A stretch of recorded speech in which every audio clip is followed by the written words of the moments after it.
Shfaqjes shpirtit, që është një dron që trajton tema të thella, si që shëndeti mendor, por po ashtu edhe dashuria apo fuqia shëruese e dashurisë. Edhe kemi nderin dhe kënaqësinë që ta kemi në studio regjisorin e kësaj shfaqje, që është zotri Agim Selimi. Mirëmëngjesi, mirë se na erdhët. Mirëmëngjesi, mirë se ju gjeta. Është shumë kënaqësi që të kemi këtu edhe një herë. Flasim pak për shfaqjen dhe idenë e inskenimit të saj. Faleminderit. Mirë thatë, është një shfaqje cila është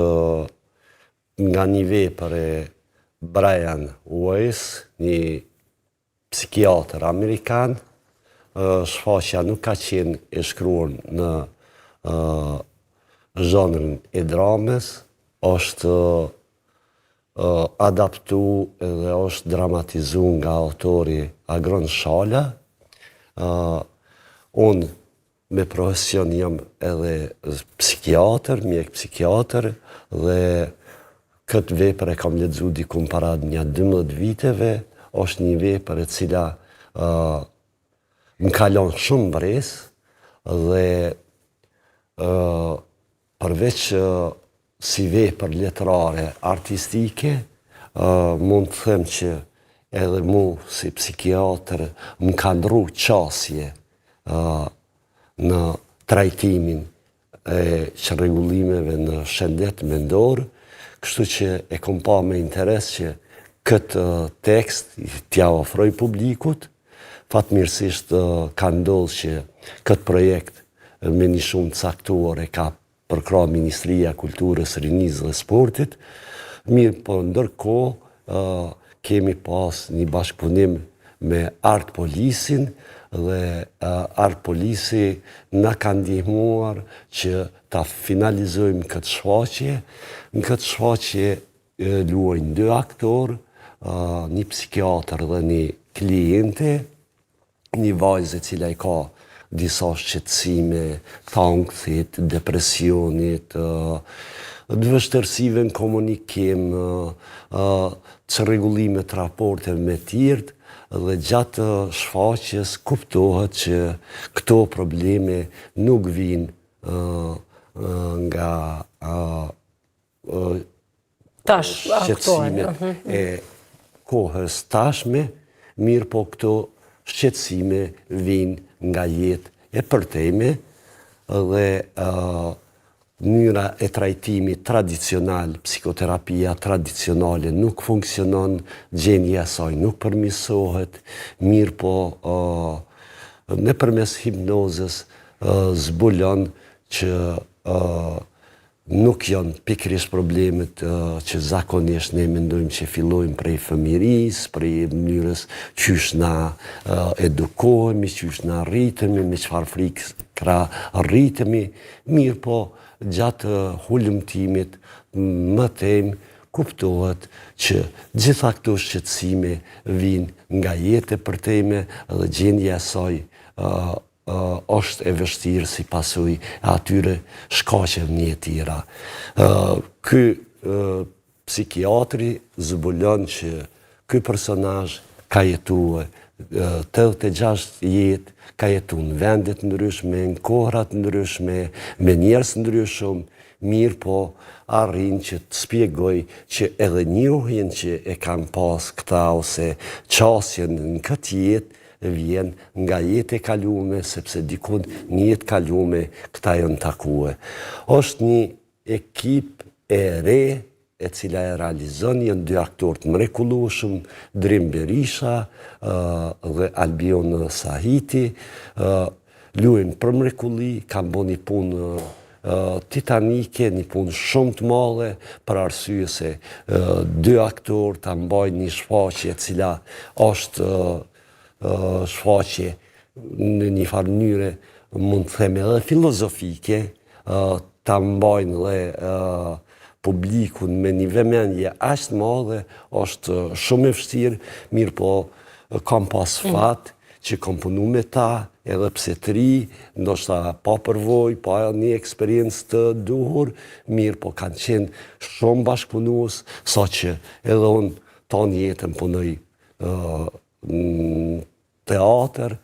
por është një mbresë e jashtëzakonshme. Njërindoshëm të kënaqur. Edhe jam shumë i kënaqur me atë çka kanë dhënë ata, me gatishmërinë e tyre, me energjinë e tyre, edhe me ambicjet, sepse shpesh herë ne po mendojmë që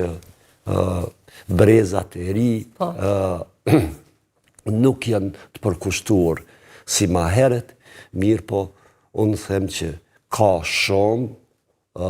aktore të përkushtuar cilët mund bëjnë veprat mëdha, vetëm duhet dim si t'ju qasëm atyne edhe t'ju japi mundësi, mirë po mundësit mjerisht i kanë shumë vogla. Dhe diskutojmë edhe po. Edhe ekipi tjetër mbështetës, do me thonën asistent e regjisë është një vajzë Hafize Ramadani, e cila ka diplomu në regji teatrit vitin e kaluar, ndërsa kostumet dhe skenografin shumë efektive i ka bo Leonita Krasniqi, pashtu një student e masterit, dhe muzikën e ka përzgjedh një student i regjisë të filmit, i cili ka gjetë momente shumë efektive dhe një farë mënyrë edhe kjo pjesë e muzikës pothuajse është personazh i shfaqjes. Është përshtat aq mirë me shfaqjen. Uroj po ashtu të gjithë këta të rinë, po e quajmë që t'i përcjellë njëjta energji e mirë gjatë tërë karrierës së tyre, edhe që çdo herë kur bashkëpunoni të ndihen edhe të ndoheni kaq të kënaqur. Po kthehemi pak tek shëndeti mendor, tek rimishërimi, po ashtu edhe tek fuqia shëruese e dashurisë. A mendoni se është e nevojshme me i fol këto tema në shoqëri? Ju e theksuat më herët që këtë hulumtim e quajt apo këtë pjesë e keni lexuar 12 vjet më parë, po pse pikërisht tani mendoni se është koha për me sjell në teatr si shfaqje? Unë mendoj që shoqënia jonë është një shoqëni post-traumatike, pas luftës, dhe mendoj që trauma ende të ne është prezente. Prezenca e traumës po shihet edhe në këtë funksionim kaotik, ndoshta edhe të institucioneve, edhe të politikës, edhe mendoj që këto tema janë tema relaksuese, janë tema ndërgjegjësuese, tema të cilat na bëjnë që të jemi më të vetëdijshëm për veprimet tona që i ndërmarrim ndaj vetes, po edhe ndaj tjerëve. Mendoj që trauma nuk e prek vetëm një brez, po trauma është transgenerative. Çka ne kuptojmë me këte transgenerative, do me thonë qofse prindi im ose gjyshi im ka jetu në një rrethon caktume, ajo domosdo përcillet e na edhe shpesh herë na jemi të ndikuar si do ta kemi jetën sot nga traumat e të parëve tonë. Prandaj ne duhet bëjmë përpjekje shumë të mëdha që të ndërgjegjësohem për efektin e traumës dhe si ta shqyrojmë traumën dhe të mos, përveç që vetë jetojmë ma mirë, mos ta bartim në gjenerata tjera. Unë mendoj që pjesë e madhe e popullatës tonë ka kaluar, ka pas predispozita, ka pas kushtet në cilat ka jetuar, jemi shoqëri shumë e traumatizume. Zakonisht unë kam punuar në shëndetin mental, kam punuar në qendrën kombëtare për rehabilitimin e bieturëve mbi 13 vjet dhe me njëherë nga viti 99 jam ndesh me traumat lloj-llojshme, të cilat po su trajtuan ato mund të progredojnë në smundje psiqike. Mendoj që vetë PTSD-ja ose stresi post-traumatik nuk është rregullim, është vetëm një reagim normal në situatë jo normale, mirë po në qovë se kjo nuk trajtohen, atëherë fillojnë krijojnë komplekse, krijojnë ankse, depresione, deri ndoshta në abuzim me substanca, këto gjitha janë pasojë e mos trajtimit, mirë po ne kemi qenë një shoqëri e cila s'kemi pas përgatitje, nuk kemi pas ekspertizë duhur, edhe pse mund të them edhe duhet jemi falenderues që vitet e para kemi pas një mbështetje prej ekspertëve edhe ndërkombëtar, kemi krijuar edhe një staf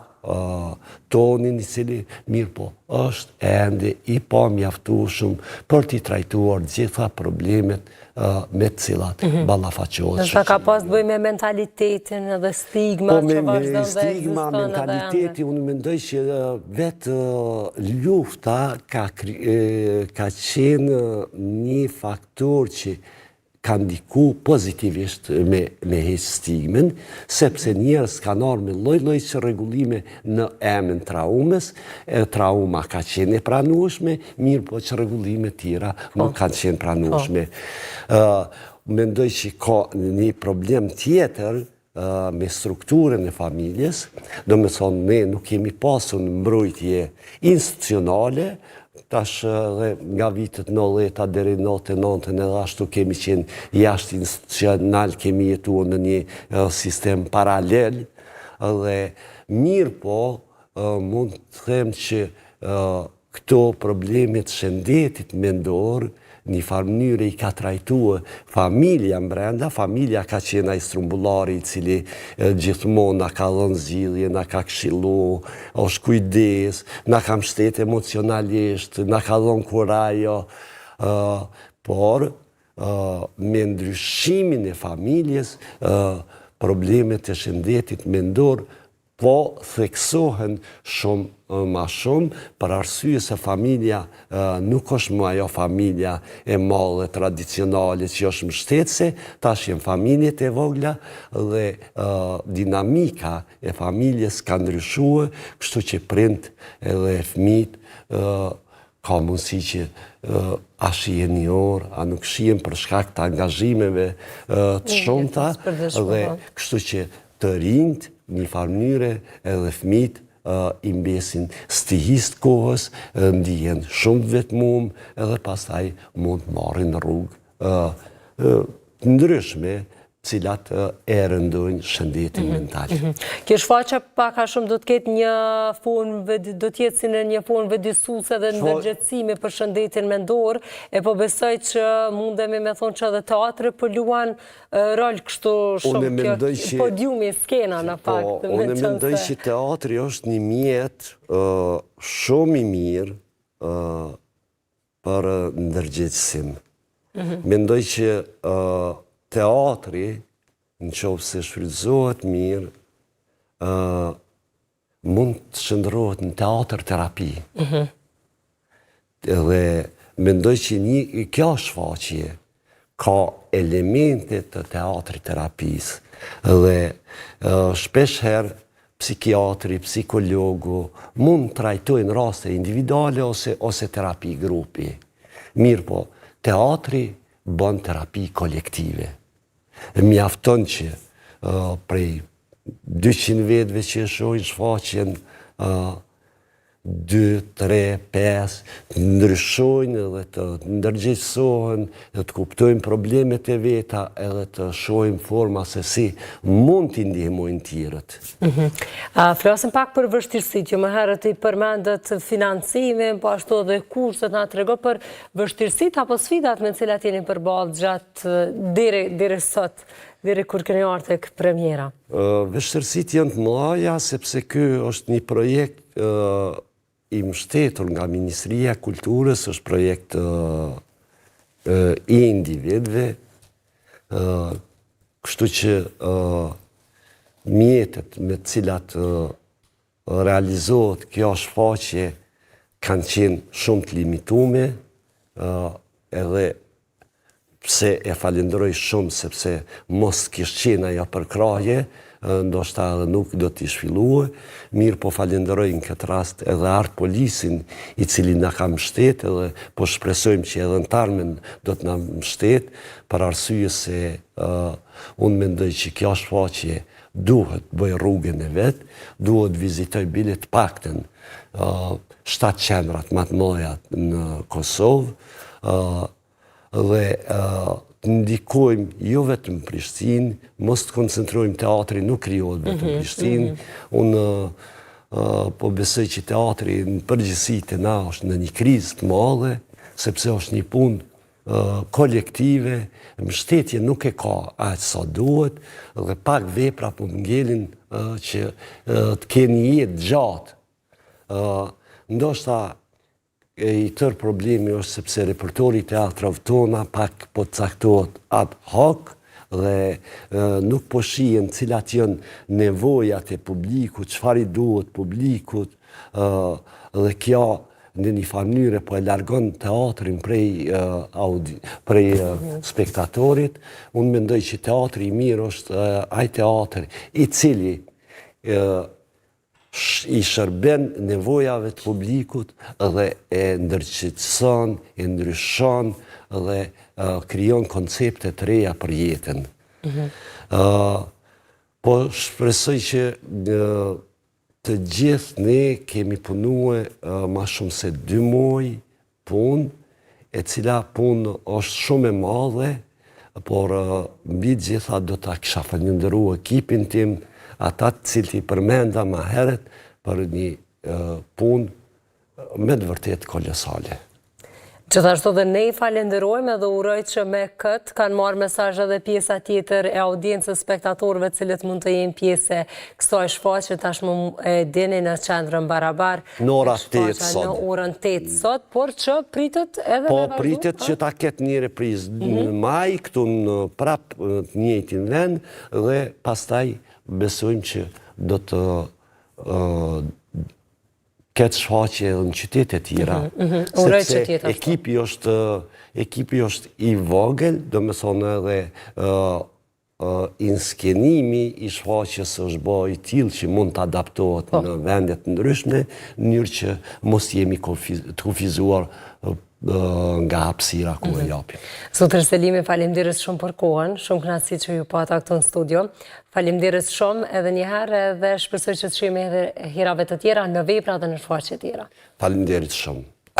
Ne tani do të kalojmë tek një material tjetër e që po ashtu ka të bëj me lumturi në fakt dhe tregon për dopaminën, çka është, çish mundemi me rritë dopaminën duke bërë edhe aktivitete të ndryshme që njëra prej tyre mund të jetë edhe diçka e re apo siç është ndoshta edhe shkuarja në teatr për dikë,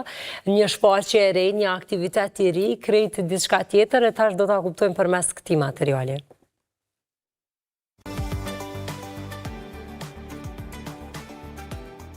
Duke